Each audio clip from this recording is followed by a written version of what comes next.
Welcome to Chillin' 101. We hope this video helps. You begin by making sure the Surface has enough power. Plug it in if battery is below 20%. Once done, open Settings, choose System, then about to read the listed model and serial number so you know what to verify. Make sure to flip the kickstand and inspect the underside for the printed model number. This physical label often matches the software listing. If both match, you've completed the first cross-check. If not, keep both values handy for deeper inspection in the next steps. Next, you'll confirm model details with system tools.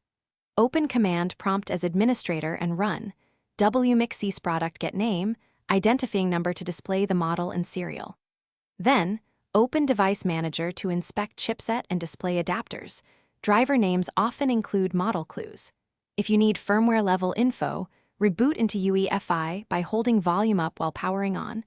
The firmware screen lists hardware identifiers. Once you've recorded these values, compare them to the settings and physical label to identify discrepancies before final verification. To finish, use the serial number on Microsoft Support or the Surface app to validate the exact configuration and warranty status. This confirms CPU, RAM, storage, and model SKU.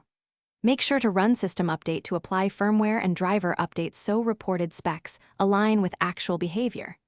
If values still conflict, power cycle and reinstall the display and chipset drivers. If unresolved, document the serial plus discrepancies and contact Microsoft Support.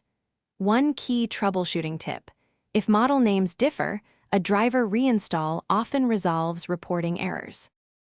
Thanks for watching. Consider subscribing if we helped you.